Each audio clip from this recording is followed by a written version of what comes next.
તરફ રાજકોટથી સમાચાર જોઈએ। રાજકોટ મહાનગરપાલિકા દ્વારા રાજકોટની સૌરાષ્ટ્ર યુનિવર્સિટીને સીલ મારવા માટે અંતે મજબૂર બની છે, કારણ કે કેટલા વર્ષોથી સૌરાષ્ટ્ર યુનિવર્સિટી દ્વારા રાજકોટ મહાનગરપાલિકાને એક પણ જાતનો વેરો ભરવામાં આવ્યો નથી। ત્યારે વાત કરીએ સમગ્ર બાબતની તો હાલ રાજકોટ મહાનગરપાલિકા દ્વારા સૌરાષ્ટ્ર યુનિવર્સિટીને એક પત્ર લખવામાં આવ્યો હતો અને વેરાની બાકી રહેતી રકમ ભરી જવાનું જણાવવામાં આવ્યું હતું, પણ સૌરાષ્ટ્ર યુનિવર્સિટી દ્વારા કોઈ પ્રત્યુત્તર નહીં આપતા અંતે રાજકોટ મહાનગરપાલિકા દ્વારા સૌરાષ્ટ્ર યુનિવર્સિટીને સીલ મારવા માટે મજબૂર થઈ હતી। આ તકે સમગ્ર મામલે વેરા વસૂલાત શાખાના અધિકારી સાથે વાત કરતા જણાવ્યું હતું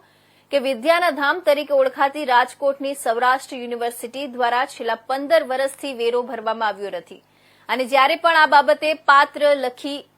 પત્ર લખી યુનિવર્સિટીના કુલપતિને જાણ કરવામાં આવે છે ત્યારે યુનિવર્સિટી પાસે ગ્રાન્ટ નથી તેમ કહી વાતને ટલ્લે ચડાવી દેવામાં આવે છે।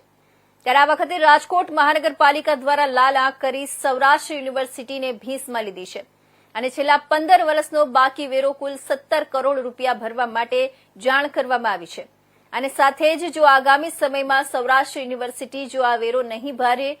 તો યુનિવર્સિટીની 35 જેટલી બિલ્ડિંગો સીલ મારતા પણ રાજકોટ મહાનગરપાલિકા અચકાશે નહીં। ત્યારે મહત્વની બાબત એ છે કે શું આ વખતે પણ રાજકોટની સૌરાષ્ટ્ર યુનિવર્સિટી શું વેરો ભરશે કે પછી વિદ્યાના ધામમાં મહાનગરપાલિકાના સીલ લાગશે।